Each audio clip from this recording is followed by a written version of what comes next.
Hey guys, we've bought over 1,000 houses in the last 10 years and we've had a lot of different lead sources. We've tried them all out. Some worked really good, some not so good. We're going to talk about that in this video.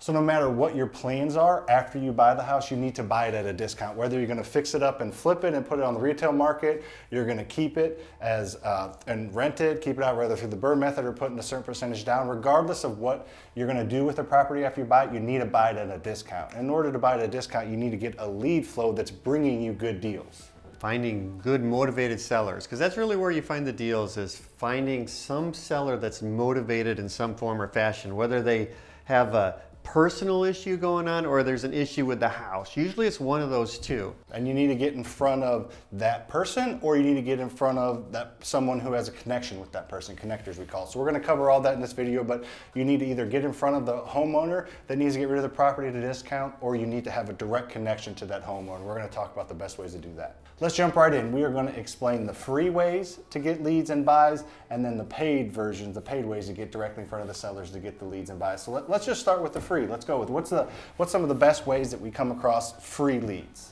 Well, honestly, my favorite is wholesalers. It's what I feel like has been the most effective for me over the years, and it's the easiest to find. Explain wholesalers. All right, so wholesalers. I'm glad you said that, because when I got in this business, I didn't have any idea what a freaking wholesaler was. I didn't even know. You're just crazy. Just jump right in. Yeah, I was doing it wrong, is what I was doing.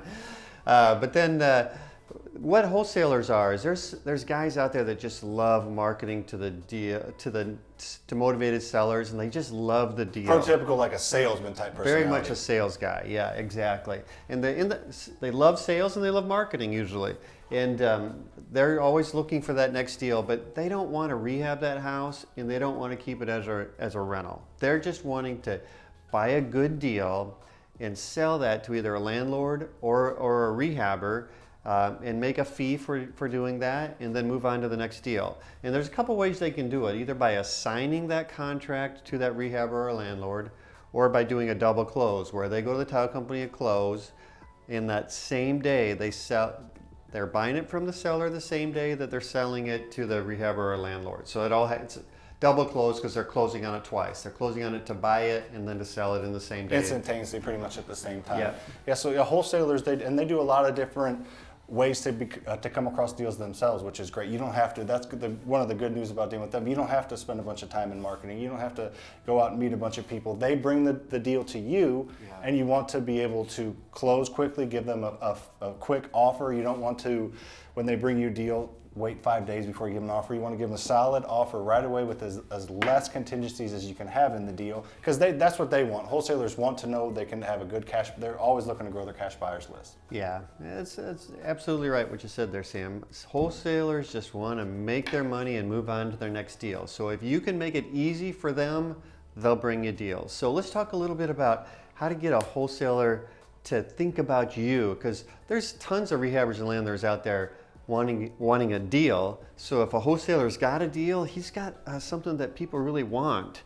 So the good way that I've found to work with wholesalers is let them know kind of what you're looking for. And you don't want to just say, hey Sam, I want to buy a great deal at a discount. That's what I used to do when I started. I was like, where's your buy area? Anywhere, as long as it's a good deal. That exactly. Doesn't work. You need to tell them specifically, I'm looking in this pocket, in this price range, whether you want a big rehab or a small rehab, if you're looking to rent it after, if you're looking to flip it after, you need to tell them exactly what you want, and always give them an offer. Our dispositions guy, Phil, in our company, who wholesales our stuff, he loves people to bring him offers every single time. Even if it's way lower than what they're asking, he at least likes to know where he's at. That can help him, adjust accordingly in the future. Yeah, the worst thing you can do is a wholesaler calls you up, say, hey, I got a deal here, and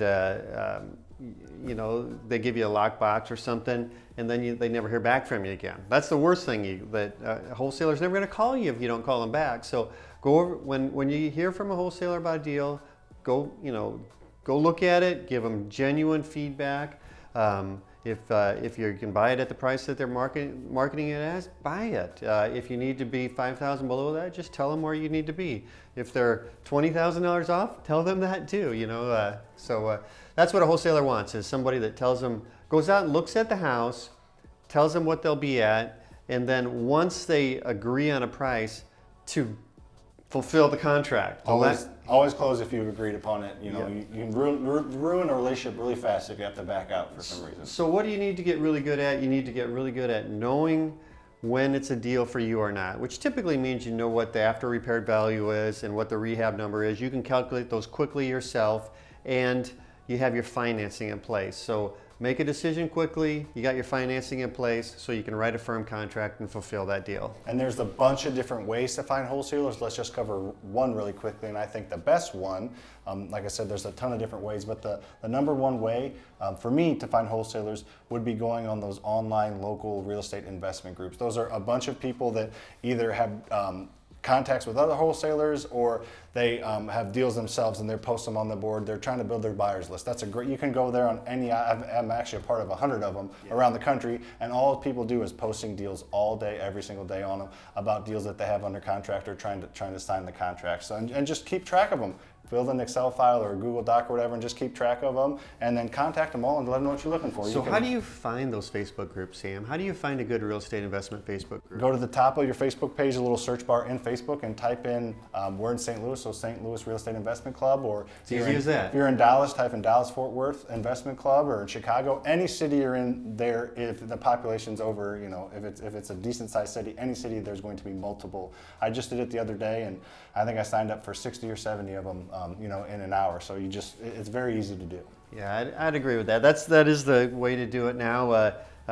There's also a lot of other ways, so let's maybe hit some of those really quick. So some of the, I'm going to call them more old school ways, is to go to the real estate investment clubs. There's always, every city's got multiple real estate investment clubs, and a lot of wholesalers will show up there. Another one is bandit signs. Mm-hmm. You know what I mean, the signs that are out there on the corner intersections off the highway. We buy houses. Yeah. And there's a lot of political ones and stuff like that are the same size, but yeah. Yeah, but if you see a We Buy Houses sign, there's a good chance that's a wholesaler. Just give them a call. Say, hey, I'm a rehabber, or I'm a landlord, and I'm looking for a deal in your area. I saw your sign out here. Can I get on your buyer's list? That type of thing. Another one is to go on Google in the search bar and just type in We Buy Houses, and there's going to be pages of people that show up in most major cities, and just call each one of those. Keep going, right? Don't go just through the first page. The first page or two pages is going to be bigger companies, kind of like us, bigger companies that buy in wholesale, but then there's going to be some smaller people in there that, have a website that's not as old, or that, haven't been around as long, but they come across great deals all the time, so you definitely want to scroll down. Yeah, I think those are probably the big ones that I can think of. There's probably a dozen other ways to find wholesalers, but those are the big ones that I can think of. And when you find a wholesaler that is willing to bring you deals, just make sure you keep that relationship with them. And there's lots of ways to do that, but make sure that you're staying in touch with them on, if not a weekly, but at least a monthly basis, either by shooting them a text, giving them a call, going and grab lunch, going golfing, whatever it is for you. But make sure you build that relationship, because if you don't, they'll forget about you and go to the next one. Always want to keep top of mind with them, for sure. I thought I'd look, Sam. So this is just our year-to-date stats. So far, we've bought 52 houses this year, bought and closed on. We've closed on, we have probably 20 under contract, but we bought and closed on over 50, yeah. Yep. So we've bought 8 houses from wholesalers so far this year. So wholesalers work. Wholesalers work very well, and I know there's several on the board that we have. So yeah, we try to buy between 20 and 30 houses a year from wholesalers, and I think we're on pace to do that. Yeah, I think so too. So I think my favorite was wholesalers. What's your favorite? I really like real estate agents. If you don't have your license, that's fine, but it helps for a lot of reasons to get to know real estate agents. They can help you run comps and help get you access to your local MLS, but they also come across, that's their job, is to sell houses. Yeah. So they come across a lot of houses. Good real estate agents come across dozens of houses a month. They don't always list them all, but they're always in houses all day, every day, trying to get the listing. and a lot of times they come across houses that are in not very good condition, or the seller needs to sell quickly. If the house is outdated, there's big issues with it, foundation issues, or it's a hoarder house and there's a bunch of stuff everywhere, a real estate agent doesn't want to mess with that. They don't want to take pictures of that, post it online, deal with trying to sell it, and then have to deal with all the inspections and everything that comes along with that. So if you can get to know real estate agents and tell them when they come across those deals, you're not going to buy. Sure, you're not even going to buy 10% of the houses they list, but if you can buy that 3 to 5% of houses that are going to be a pain for them to list, and we offer to pay them both sides of commission. I'm an agent, you're an agent, but we don't need to use our agency, our license on every transaction. So we tell them we'll pay you the buying and selling commission, so they get paid double. To bring it to us, we'll make it easy on them. They know we'll give them a great offer, and they just come across so many houses, and they help sell you to the person who's buying or who's selling the house, which is my favorite part about it. That's my favorite part about it too. But you're so passionate about this. I want to make sure that everybody understands that I think a lot of newer people, when they think about real estate agents, they have an agent, put them on their search criteria, so they get emails from the agents all the time. And there's nothing wrong with doing that. But the way to get the best deals, I believe, is to have the investor for that real estate agent. So every real estate agent, especially every good real estate agent, they have a list of investors they call when they see exactly what you were just mentioning, those houses that they don't want to list on the MLS. And instead of those houses getting into MLS, what they do is they just call up their investor buddies to buy the deal. And like you said, they want to keep both sides of the commission. That's their preference. So just allow them to do that, but be the investor that these agents call when they run into the deal that they don't want to list in the MLS. So they're more off-market deals. They're not the ones that are on the MLS primarily. Yeah, I mean, like you said, most good agents just have 3 to 5 good investors that they go to because they want to treat their client fair. They don't usually just want to give. They want to say I got 3 offers and this is what your house is worth, Mr. and Mrs. Homeowner. Pick which one you like, and they can hopefully push in the direction of you if you give them good offers and treat them fair all the time. Awesome. So how many houses do you think we bought from real estate agents so far this year? I think we bought 5 is my guess. How many have we bought? Did you look at the list? No, just a guess. So we bought 5, and I do know we have a couple more. We have a lot on the board right now. So our goal is similarly to buy around 20 houses from real estate agents a year, which is a lot. You may be surprised how many houses you can buy from real estate agents. And I don't know that we mentioned this, but on wholesalers and on real estate agents, it's free. It doesn't cost you anything, just a little bit of time and effort to do some marketing or networking and stuff. Yeah, just treat them. Yeah, treat them. Just get to know them. Become their friend. And you're doing a service for them. They need you just as much as you need them. Yeah, and like you said, it doesn't cost much a coffee, or you don't even have to do that. You can just go hang out, or as you develop relationships with these people, you'll become friends with them, and you're just getting leads from your friends. Yeah, and if we buy 20 a year from wholesalers, 20 a year from real estate agents, that's 40 houses a year that we're buying without spending a dime in marketing. Mm-hmm. Yeah, that's a huge part about it. People are surprised how many houses you can buy without actually having to spend any money, maybe a little bit of your time, but you don't have to have a huge marketing budget to buy a lot of houses. So there's another subset of people that we buy a lot of houses from. We call them connectors. They are connectors? Who the heck came up with that term? You did, and we're going to try and make it go viral. So connectors are, see if I explain it, because he made this whole thing up. He made up this word. But connectors are someone that is connected directly with someone who's looking to sell their house. A real estate agent can be a connector. Yeah. A wholesaler can be a connector. Those are connectors. But those are the 2 big ones. But there's a bunch of little subsets of connectors that come across people that need to sell their house at a discount for a multitude of reasons. I mean, you'd be surprised. We always use the example. We buy 3-4 houses a year from a bowling alley owner. He puts above his bowling alley lanes, we buy houses. Ben buys houses, and then the people, he gets to know all the people in the leagues and everybody there. And when someone needs to someone needs to sell their house at a discount for whatever reason, he goes to you. You're his we buy houses, but he explains to everybody that he's the one that buys the houses. So he loves it. That's a great example of a way that he makes good money every year from just handing off to you, and then we get free leads. There's real estate agents, we already talked about that.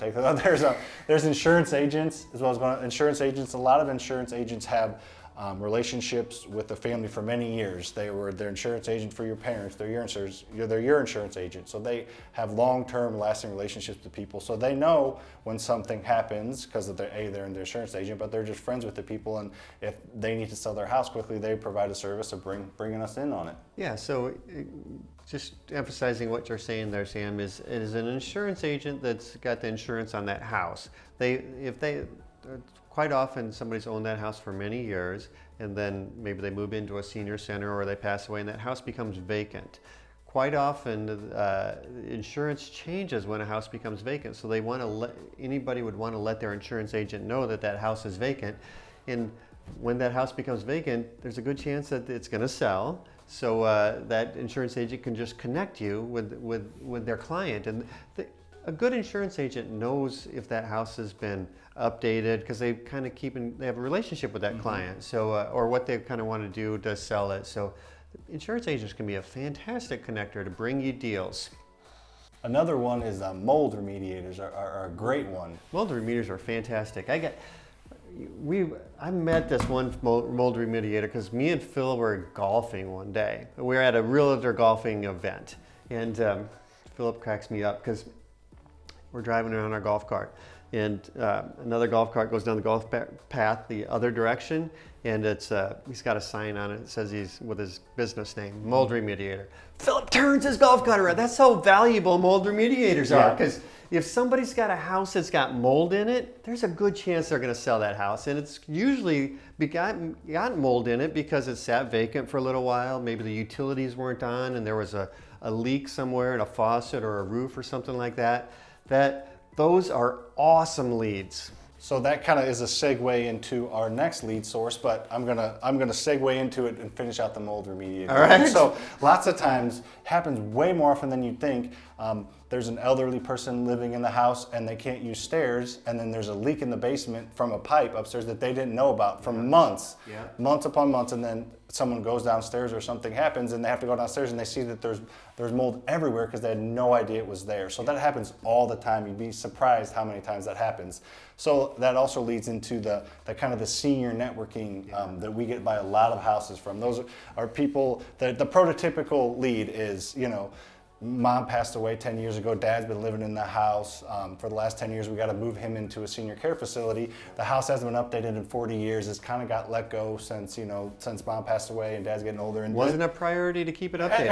And it's a great house, great bones. It just has been updated in 40 years. Yep. And like I said, the pipe's been leaked in the basement, or just issues with the house that they really need to sell it, because most of the time it's the biggest asset that they need to sell in order to move into the senior care facilities are not cheap. So that's the biggest asset they need to get, so the kids hopefully don't have to, How many times have we been on a lead where the family's just saying, we need to sell this house so we can care for Mom and Dad for the next couple of years. And that's what they're thinking about. Not how much they can get out of the house, but how much they can get to care for their parents for the next few years. Yeah, so they're great leads we get. We get them all the time. We get to know all the senior care facilities in our area. We have one buyer, Philip, you mentioned earlier, who specializes in that. But we have other people that do that as well. But just getting to know all those people that take care of the people that have to move into those homes, it's a huge, huge opportunity. And there's, I don't know how many senior centers there are in the St. Louis area.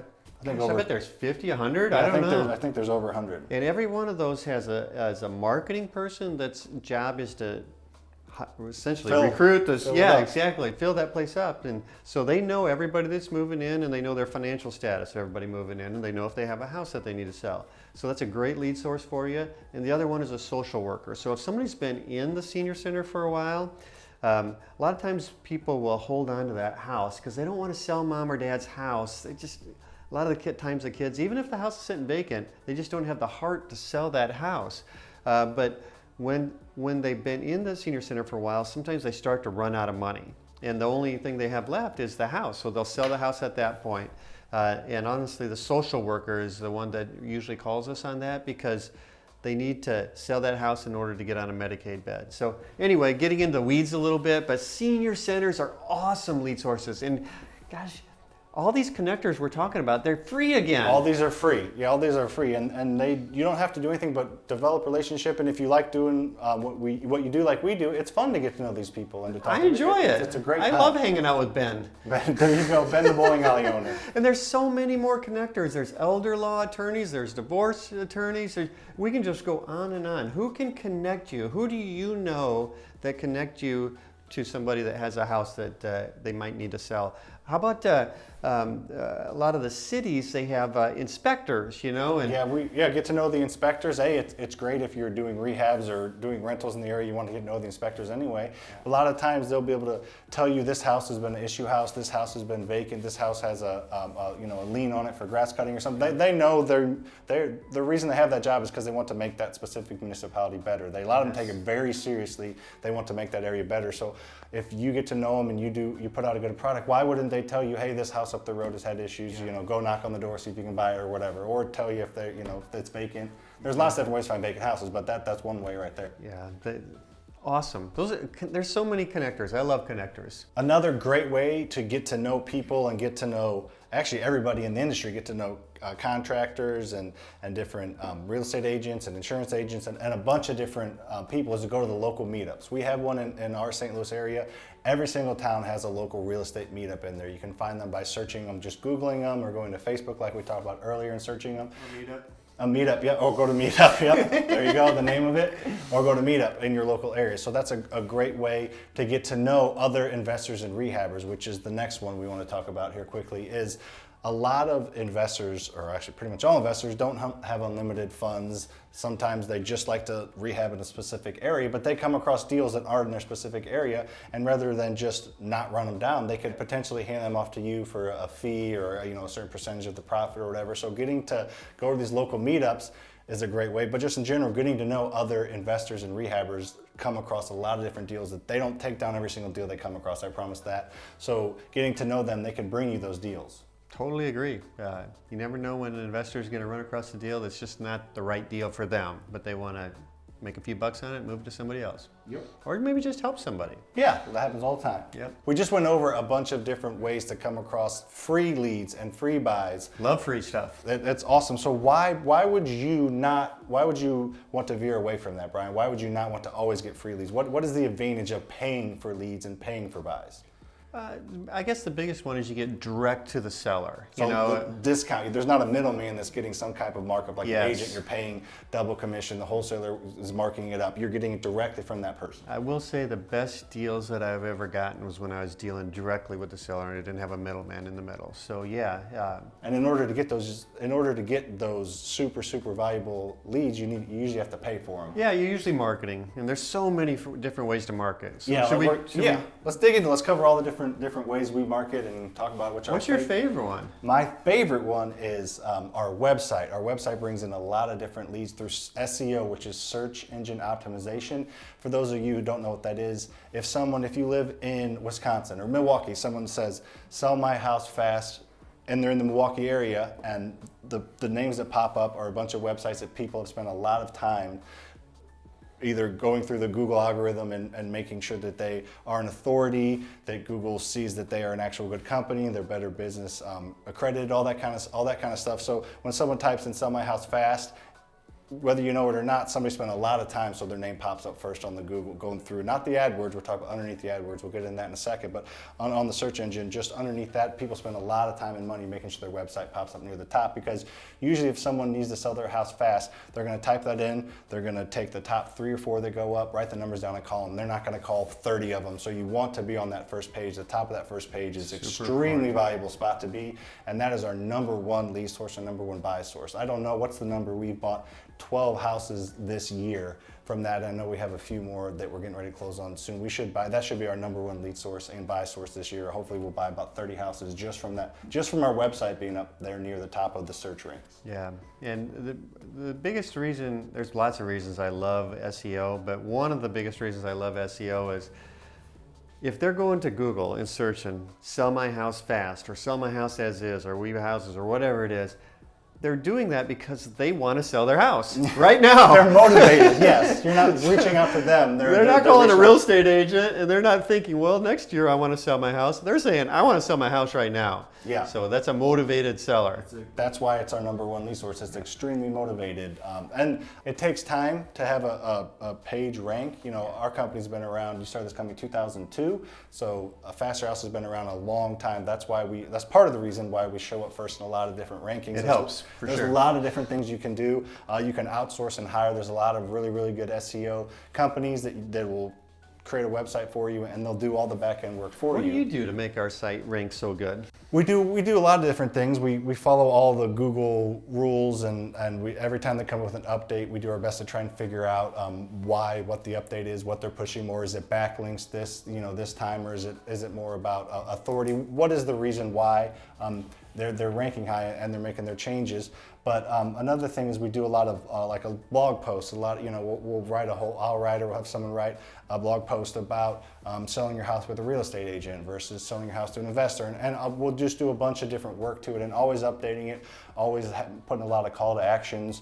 Several times on every page we put our number, call now or fill out this form. So we want to make it easy as we can for them to actually fill out the forms when they're searching, and it's a place to go for them to do research. I get all the time, I would say every other buy we get from SEO, maybe more than that, is we did research online, we read about your company, we tell them everything about us, we researched your reviews on Google, on Facebook, on our Better Business Bureau. Having a well-established site with great reviews is, you can't even put a number on it, how many houses we buy just from, and not even from some of our other lead sources. People still go to your website to look you up. If you send them a piece of direct mail, which we'll get into in a second here, they'll go look you up, and if you don't have a strong website, then they might not call you. If you don't have reviews, they're less likely to call you or less likely to work with you. We get some trust when we walk in the door because of our website and our brand and everything we put into that. So you brought up, are we ready to move on to direct mail? I think so. I get excited about SEO, but let's move on. Well, they kind of go together to some extent, the way you were talking. I agree. I love direct mail because the downside to SEO, honestly, is that not everybody can just jump in and do it. It takes time and energy and money to make your website rank really high. Mm-hmm. But what you can just jump in and do right away is you can do direct mail. Yep. So direct mail, there's so many different. We kind of break our direct mail down into different types of direct mail. Mm-hmm. So just in general, what direct mail is it's just mailing to somebody's house a postcard or a letter basically saying in some form or fashion that we'd like to buy your house. But the key to it is not to just mail everybody in town. The key is too expensive. Yes, it is. Because I think our response rate is around 1%, give or take, and which doesn't sound like a lot, but it's pretty good. Yeah, it is. Would you send 100 letters if you knew one of them would call you to say, hey, yeah, I want to buy your house? Sure, absolutely. So the key is to not just mail to everybody in town, is to find people that might potentially be motivated to sell. So let's hit some of those real quick. Yeah, someone that doesn't live in the house that they own is kind of the first filter that I love to put through.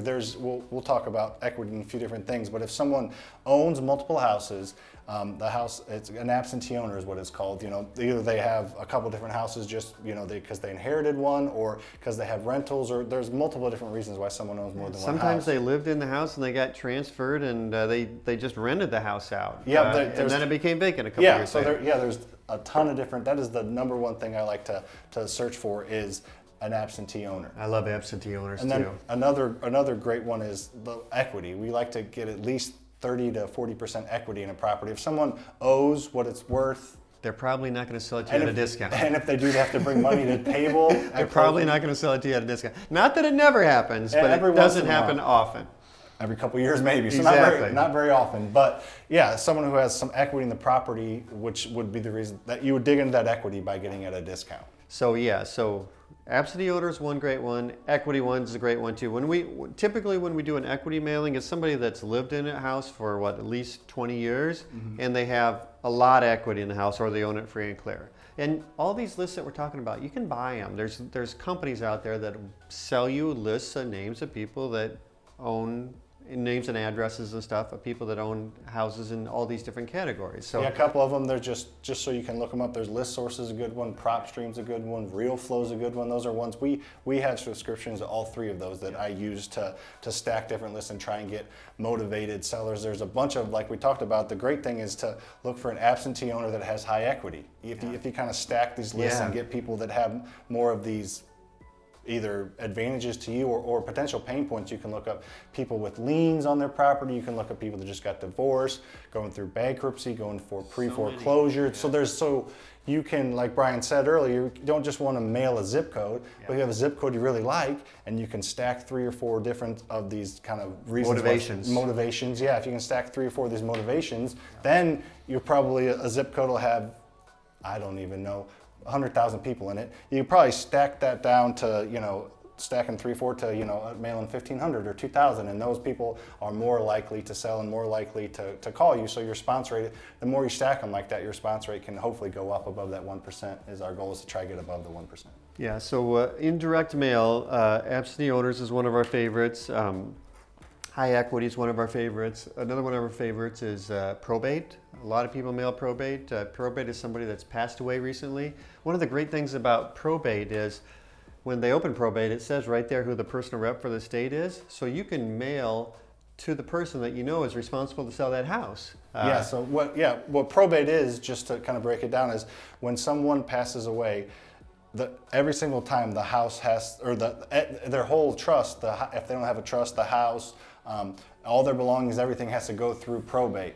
And if there's not a will, then it takes a while sometimes. But if there is a will, the probate process can be pretty quick. But when someone passes along, they have to legally pass the assets and heir down to the heirs. But they got people. They got to make sure it's the right people and make sure that they don't have any liens, and they just got to make sure it transfers properly. It doesn't transfer to the neighbor Joe. It transfers to their relatives, their kid. There's a pecking order for who gets stuff. Yep, and that's what the probate process does. Yeah. But it's like Brian mentioned, it is a great way we know that someone unfortunately just passed away, and we look it up, and if they have a house to sell, or if they own a house, then we send them a mail saying, we send their personal representatives a piece of mail saying, we'd love to buy this house. I was just looking at our list here, Sam, and we've bought, so far this year, we bought 3 from our absentee owner mailing. We bought 2 from our probate mailing. We bought 2 from our obituary mailing. Then we got some little specialty mailings down here. SD is kind of like people that put their property in a trust. So I don't know all the details of it, but we buy that list. It's a successors data is what it's called. You got RealFlow here, which is one of our lists. Yeah, it's just like I said earlier, it's a way to get people's information and we stack them. We got this trust one. So we buy a whole bunch of different lists, buy or create a whole bunch of different lists. But then we got our ballpoint mailers, which is just another... yes, just handwritten letters. Yeah. Handwritten letters that a company does for us. So if you add all these up, I think there's about 15, 20 that were bought from direct mail so far this year. Yep, and it can be an expensive lead source, or you don't have to be too expensive. If you just want to spend $500, $1,000 a month, you will get leads and you will eventually get by. So it does cost a little bit of money, but you can spend 20 grand a month on direct mail, or you can spend $1,000 a month on direct mail. You don't have to spend. I'm scanning through here. It looks like it costs us somewhere between $200 and $300 per lead. Mm-hmm. And then over here we got how much it costs us per buy. It's generally probably about $2 grand or $2,500 per buy when we're doing a direct mail. Yeah, so if you spend $2,000, $2,500 to buy a house, hopefully you're making 10 to 15 on it. So that's a good use of your money. That's you're getting 4 or 5 times. 6 would times you trade $2,500 for $15,000? I would do that. Would you? Every day. Every day. Twice on Fridays. On Fridays. So Brian, do you own a car? I do. Do you drive in your car a lot? I actually really like to drive. I do some really weird things. I live 1 block away from our office. And sometimes I get in my car, not sometimes, almost every day, I get in my car and I drive for like about a half hour to get to my office, which is 1 block away. Yeah, you do some weird things. So we were kind of kidding a little bit there, and the fact that if you have a car and drive around, you can just drive to get to your destination, or you can do a little drive for dollars is what it's called. You drive around and it's relaxing for me. It is. Well, there you go. We want you to be relaxed. You drive around and you can look for houses that appear vacant or outdated or they're not very well taken care of, and there's a higher propensity to sell if a house is, appears vacant or abandoned or there's issues with it. I look for the tall grass, or if it's wintertime that the driveway isn't shoveled. And what do you look for when you're driving? Yeah, the same thing. Some kind of little more ninja way to look at it in the winter is if it just snowed and all the driveways haven't been shoveled yet, you can look on the roof, and if the roof is it appears there's quite a bit of snow on the roof and there's not heat inside the house that's kind of melting the snow on the roof. That's a good way to tell. That's a ninja way. I like that. That is a little ninja way. So there's a lot of different things people look for. It's mainly just the tall grass and outdated or appears vacant. Stickers on the windows or the doors. Yeah. So that is, you have to pay for gas, but that's a free way to do it. I know a lot of people that kind of do this or wanting to get into real estate or just do a few houses a year, that they have full-time W-2 job and just take different ways to work every day. If work's 20 minutes away, just every single day take a different path to work, so you just kind of see new houses, new areas. It may take you 5 or 10 more minutes to get to work, but just leave a couple minutes early, and same with on the way home. Make it take a little bit longer, but that's a great way to do it. I've been driving for dollars for years, Sam, and back in the olden day, you have to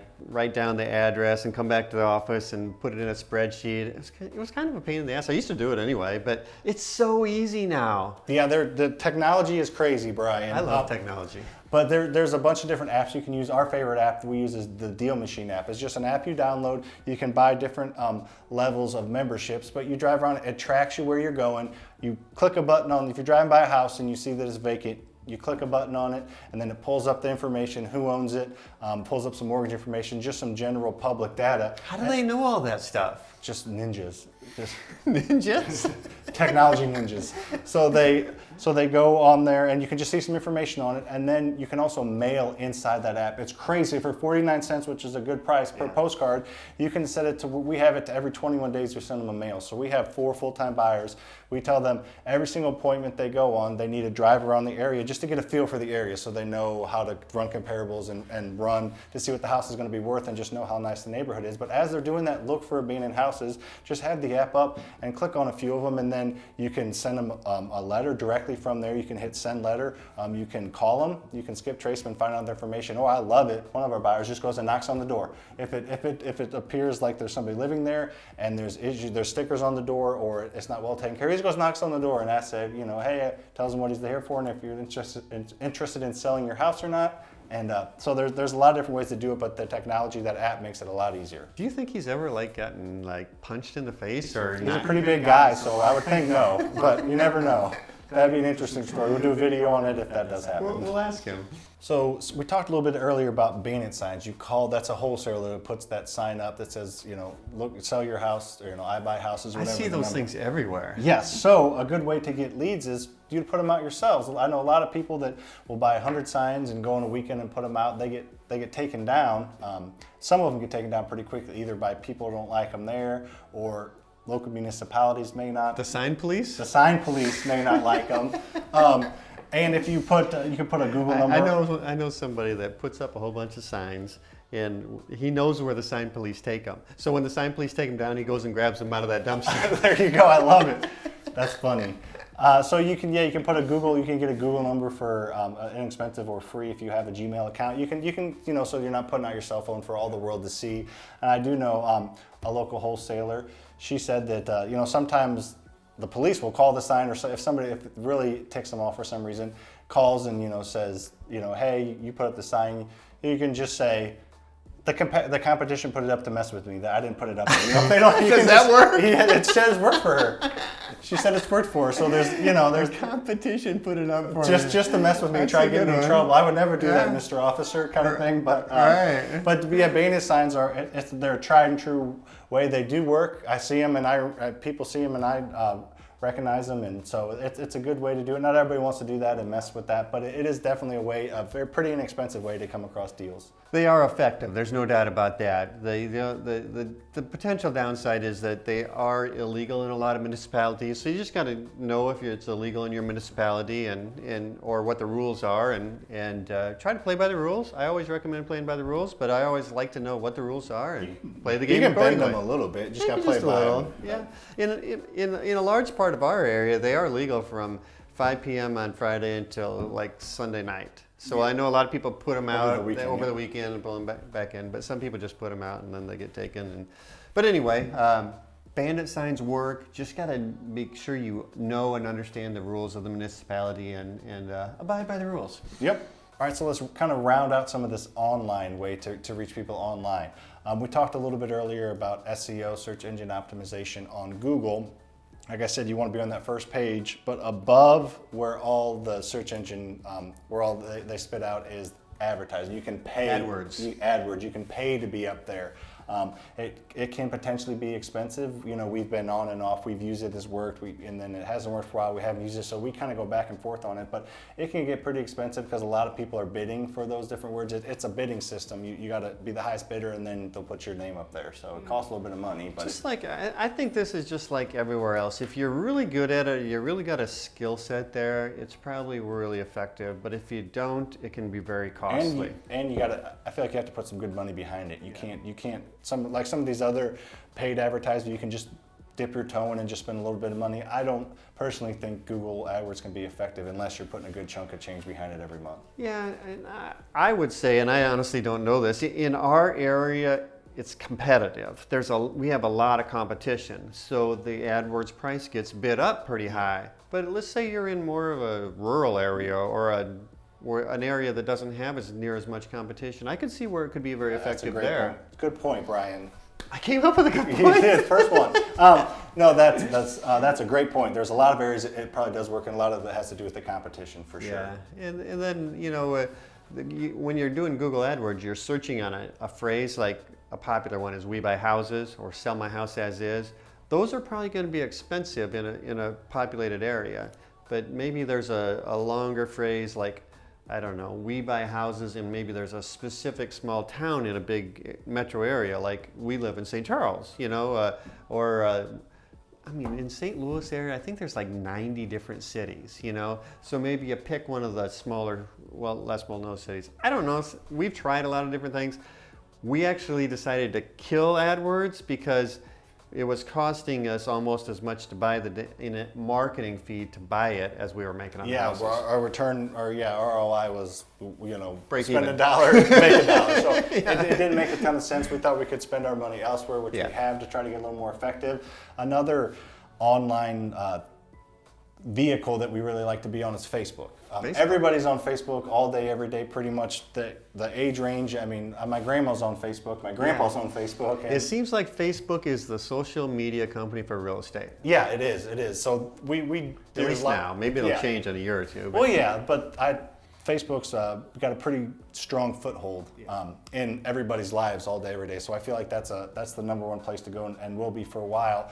But we can do a lot of free stuff. You can post on these Facebook groups we talked about that you're looking to buy or sell a house, or there's paid advertising you can do through Facebook. I don't know if you know it.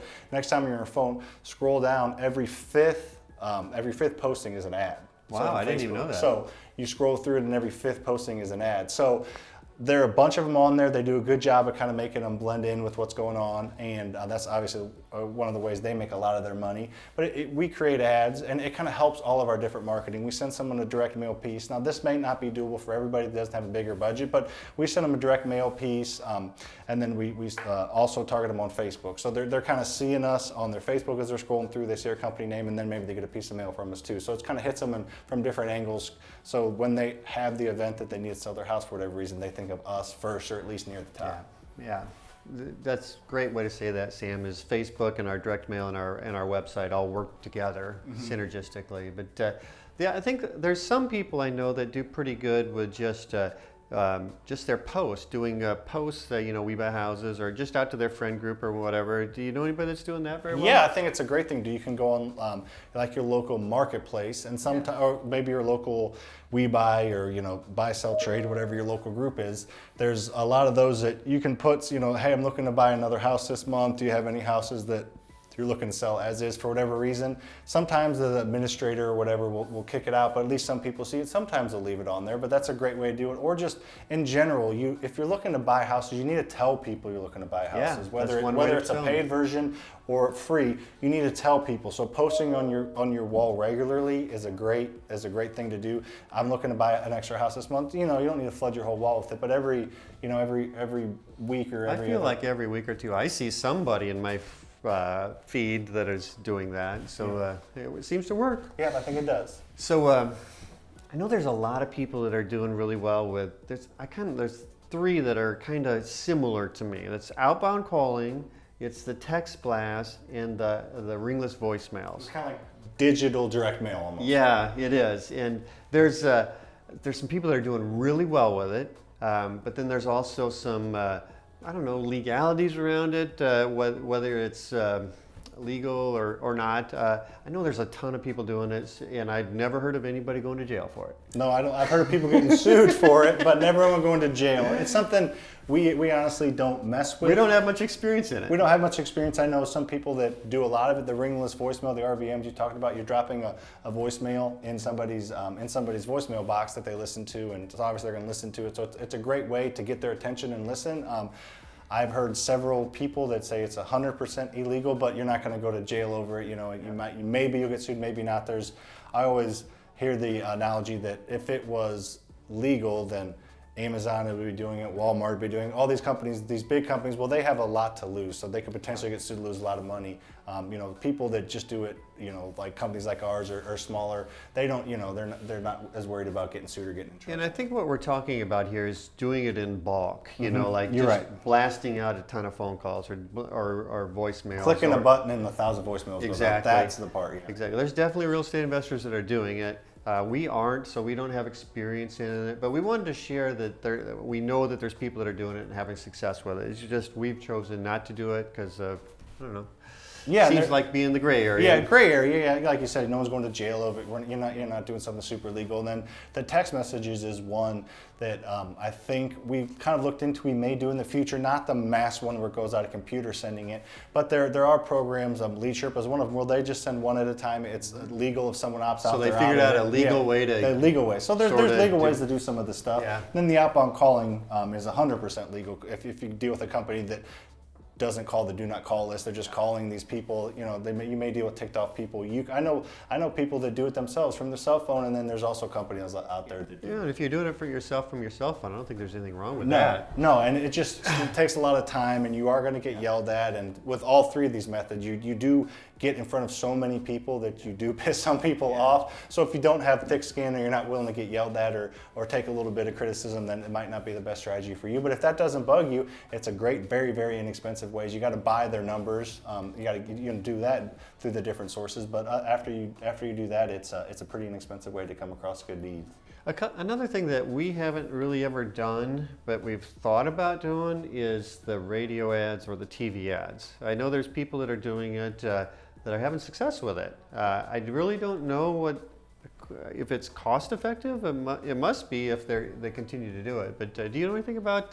Not a whole bunch. I know a lot of people that are doing having a lot of success in TV specifically. There's a lot of different companies out there. It does cost a lot of money. I think most of them are a few grand a month just to have the services, and then probably at least 10, maybe more thousand a month. But you get in front of so many different people that it does add up. The numbers do add up. You get so many leads and so many buys that the numbers do add up. You just got to have a lot of capital every month to spend towards it. So I do know that works. And then radio is a little bit cheaper. You get in front of a lot of people. But a good friend, we have a local wholesaler, Henry, has done it. And he did it, through a certain radio station, but that radio station has a huge radius, so he was getting leads way bigger radius than he bought in. Yeah, so he's getting leads an hour and a half away, and he's not going to mess with just because. So you're going to feel a lot of calls. So that's just something to note if you do get into radio. I think it's much less expensive than TV, but both of them, you're going to be getting calls from all over the place. You can't advertise on TV just in your specific couple zip codes. It's going to go all across the whole city, the whole reach of whatever broadcast channel you're using. So we want to tell you what we know about and what we don't. And we don't know a lot about those. But we do know about some things that don't work, or at least haven't worked for us. Yeah. Maybe they work for somebody. But we tried billboards. in St. Louis, there's all these "We Buy Ugly Houses" billboards, and Probably your city too. They're probably, everywhere. yeah, exactly. And I don't know. I just saw them. I thought, shit, if it's working for them, I should throw up a billboard, you know. And so we bought one on a main highway in town here, where we love to buy houses. Paid $1,000 a month for it for a year, and we bought one house. The whole, that was before I came. I wouldn't let him do that, but no. Yeah, so that's something that you probably one of those things where a lot like the TV, you probably got to put a lot of money behind it. I know Yeah. We Buy Houses company, they have so many of them that they probably get a little bit better rate, and then they have so That many could out be. there that it potentially works. You know, they're a big company. I'm sure it works in scale. We just don't want to buy 30 billboards a month. That'd be too a little expensive. Yeah, it just didn't seem like it worked very well. It's kind of similar to Google AdWords, honestly, because it cost us about as much to buy a house as so it wasn't worth the cost. A couple other things we did is similar to billboards. Is in our town there's a main grocery store, Schnucks, which I don't know why they got a weird name, but in front of every Schnucks, right next to where you walk in, there's a bench, and you can put your advertising on that bench. So we No one ever sits on that bench. That's just there for That's advertising. right. It's exactly right. I thought, this was my thinking, shit, everybody goes and gets groceries every week. They're going to be seeing that bench every week. And we bought a whole area of grocery stores, the benches, And I don't think we even bought one single house off of that bench advertising. So. You used to experiment with some crazy stuff. I like to do some experimenting. He always tells me I do crazy stuff. You did the same thing. Yeah, so also there's a lot of stuff around foreclosures. You can do the pre-foreclosures with the direct mail in the short sales and stuff. There's times that short sales work really well. Take some time to learn the process. Get to know an agent who specializes in it. Even if you're an agent and don't specialize in it, it takes a lot of time and a lot of hoops and a lot of paperwork you have to fill out. If you're not an agent, you definitely need to get to know an agent who specializes in short sales. You can probably meet one. We keep repeating ourselves, but on one of those your local Facebook groups, if you ask for a short sales specialist, someone will tag. Or if you go to one of those local meetups, there's probably one or someone knows one. So. Yeah. We've also bought at the steps before. Auctions, that's kind of exciting, like you see on the HGTV shows where they go buy at the steps. Yep. Yeah, and it's kind of fun. It's kind of, you got an adrenaline rush by doing it. You know? We probably bought 30, 40 houses. So it does work. It worked a little bit better in the past. You do have to have cash that you can bring to the actual. You gotta pay cash that day. You gotta pay cash that day. So a lot of times you have to bring it to the actual bidding, and then by the end of the day or by a certain time you have to bring the rest of it. So you do have to have cash. And it does work. It worked a little better for us in the past. I feel like with technology and people being able to find out a lot of different things about houses, it's just got a little more competitive. And we used to have someone that worked for us that was super good at it, and he did pretty good at it. But we haven't been doing that recently, last year or two, just because a lot of times you got to bid on a house you haven't been in, and that's kind of scary. So not being able to be inside of a house is you never know. I think it comes back to what we said a few times: is you got to you can't do everything. You got to decide what you're good at. And like you said, Sam, we had a guy that worked for us a few years ago that was an expert at that. And when he was here, we made a lot of money on buying at the steps. And he did it over probably a 12 or 14 year period. So I don't know. I think there's probably still people making money at the steps, but we're not buying at the steps right at the moment. Yeah, we can't do it all. We can't do it all. Hopefully, we're going to try to. Our goal is 182. Well, hopefully, we'll buy 200 houses this year, which is a lot. But we can't even do that. We have our favorites. We have our favorites, and we talked about our favorites. We did. We just like to dial those favorites up as much as we can. Yeah. So we went over a lot of different ways to get good leads to buy houses at a discount, so you can make a lot of money and either grow a rental portfolio or flip them on the market, get immediate cash, and sell them retail. What are your favorite paid ways and non-paid ways to get leads? My favorite non-paid way is wholesalers. I've bought so many good deals from wholesalers over the years, and what I love, I tell some of my investor friends, wholesalers can be the gravy train for you. If you get wholesalers just bringing you deals, you don't have to be out there searching all the time. You just have to be sitting around and twiddling your thumbs, waiting for that wholesaler to call you. I love wholesalers. I like it. My favorite non-paid way is realtors. It's very similar. You can have a gravy train coming your way, But why I like realtors is a lot of times you're dealing directly with the homeowner. You get to meet him and talk to him, sell yourself a little bit. They will sell you to them, and then they're getting paid double commission that doesn't come out of your pocket. When you buy from a wholesaler, that fee does come out of your pocket. So that's why I really like realtors is you can potentially get a good group of realtors you work with bringing you leads for the rest of your life, and they're free because the person who's selling the house pays a commission to the realtor. So you can potentially get a little better deal. Good idea.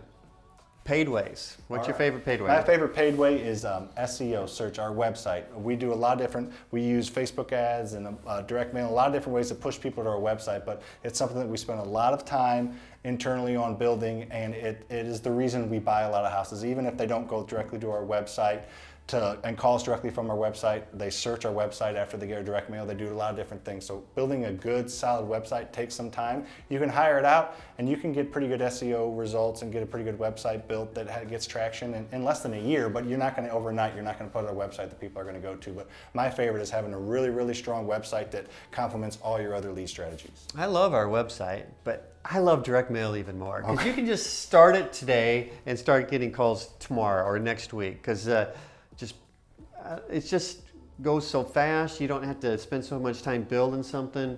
You can just, doing direct mail is relatively easy. Come up with a good postcard, a good letter, buy some good lists, get those letters in the mail and wait for your phone to start ringing. It's a relatively inexpensive way, and I like it too because it is one of those things where you don't You're starting to like my idea more than yours. Well, I thought my argument was much better than yours. I'm just trying to help yours out. No, I'm kidding. But no, I was just agreeing with you that you can start it at any time, and then you can also dip your toe. You don't have to spend $10,000 to make an impact. You can spend a little bit. You can spend $10,000, and so it's a relatively inexpensive way to come across good leads.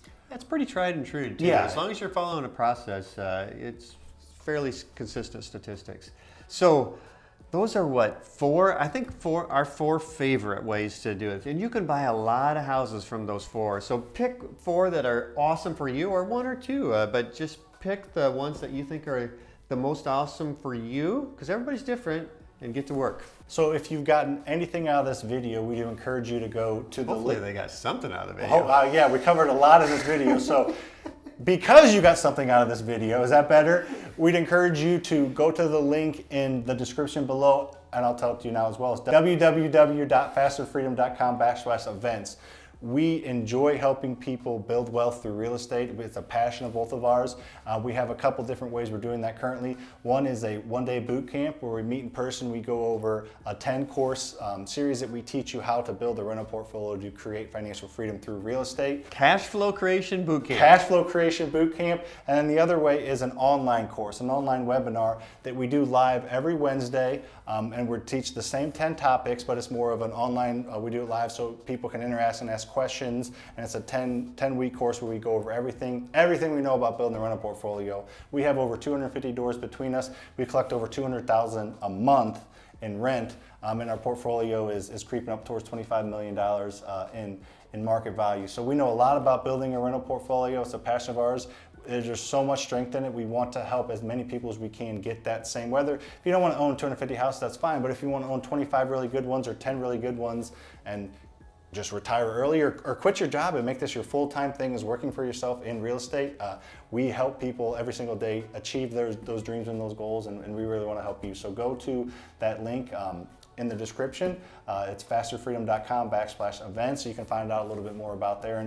And there has my cell phone number on there, so you can call or text me if you have any questions about any of it. We're going to show you how to create a cash flow that you can live off for the rest of your life. And one of the keys to doing that, where you can do it without taking any money out of your own pocket, is you got to buy houses at a discount. Yep, that's what we've been talking about. That's a great point. It's the most important. It's the very beginning of the funnel is buying houses at a discount.